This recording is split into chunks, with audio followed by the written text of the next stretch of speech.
wenye wako hapa wa soko hii, wananchi pamoja na wafanyabiashara ambao mko hapa na wafanyikazi wa serikali, ya mjambo. Ningetaka tuelewane from the start. Tumekuja hapa kama serikali na tumekuja kushughulikia mambo yenu. Kwa hivyo ni vizuri mtupatie nafasi tufanye nini? Tufanye yale yalituleta hapa. Tunaelewana? Kile kimetuleta ni huduma. Mambo ya mipaka mnajua wale wako nayo. Na wataamuliwa, si walienda kotini? Jameni, si wako kotini? Si taamuliwa huko? Tusirudishiane maneno hapa kwa sababu ya mipaka. Tumeletwa hapa na kuchomaji, uvunjaji wa sheria. Mnaelewa hivyo? Kwa hivyo vile tuko hapa, mimi na ndugu yangu hapa wa Kisii, hatujui mipaka. Tunajua huduma. Kwa sababu kesho, yeye anaweza kuwa Nyamira na mimi niwe Kisii. Kwa hivyo usiniangalie ukaona kama ni mtu wa Nyamira, mimi siko permanent huko. Huyo unasema ndizi si wako, si permanent. Tulikutana naye Nakuru. Kwa hivyo wewe tulia upate huduma. Usituweke pressure ndio tuweze kusaidiana. So ndugu yangu, karibu. Wengi wazalendo hamjambo. Hamjambo tena. So nataka nichukue nafasi hii nijitambue kwanza, niseme mimi naitwa Joseph Kibet, County Commissioner wa Kisii. Ile kitu imetuleta hapa ni ile kisa ilifanyika jana usiku. Tumekuja kusema pole kwa wale waliuzika wote. Wale wamepoteza mali yao. Tumekuja kupika pole. Hata saa hii tungekuwa na mkutano mwingine kule Tapaka, lakini kwa sababu ya hii kisa imetokea, tukasema tukuje tuseme pole. Na kwa sababu hapa ni karibu na jirani.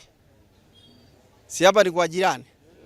Hapa ni mahali karibu tunapakana na Nyamira. Hata vile mlituona tukitembea hivi sio ati tulikuwa tunakagua mpaka. Sisi hatuhusiki na mambo ya mpaka. Mambo ya mpaka hiyo kesi imefika mahali imefika na hatuwezi ongea juu yake. Na mambo ikiwa ngumu hata kama ni kwa shamba yako nyumbani, hiyo kesi inaenda wapi?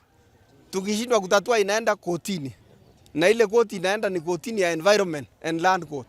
So mahali hiyo kesi imefika, sisi tunangojea uamuzi ya ile kitengo ya serikali. Mnasikianga serikali ni mkono mrefu. So tunangojea wakituambia sasa uamuzi ni basi tunafuata hivyo. Lakini ile kitu imetuleta hapa ya muhimu zaidi ni kusema pole kwa wale ambao na kuwaomba muishi kwa amani. Hapa Keroka town ni town ya kila mtu. Si ni town ya kila mtu? Watu ni mchanganyiko. Na kama ni Mugizia anatoka clan tofauti, si ndio? So hatuwezi sema ati kuna watu wanajishikilia kwamba hapa ni kwetu. Mambo ya kwetu iliisha wakati hapa iliwekwa kama town. Hata zamani kwa ile sheria zamani hapa ilikuwa hapa nama ilikuwa nini chief? Town council. So ikiwa town council, mjue hata sheria ya Kenya, hata katiba ya Kenya saa hii inaruhusu kila mtu afanye biashara mahali anataka na aishi mahali anataka, si ndio? So hatuwezi tukasema ati hapa ni kwetu ama hapa ni kwa ukoo yetu. Ni ya kila mtu. Tunawaomba muishi kwa amani. So tumekuja hapa kama wafanyikazi wenu, kama wafanyikazi wa serikali, tuwasaidie kwa ile shida mko nayo. Na tunawaomba mkae kwa amani. Siku ile hiyo kesi itaamuliwa, basi tutakuja kujua mpaka sasa ni hapa.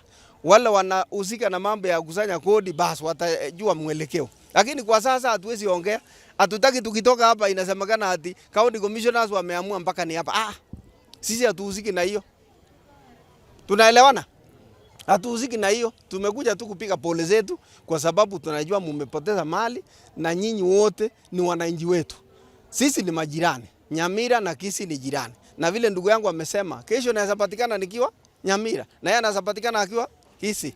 So sisi tunafanya kazi moja na sisi hatuchagui, hatuna kabila, hatuna chama, hatuna rangi, hatuna chochote.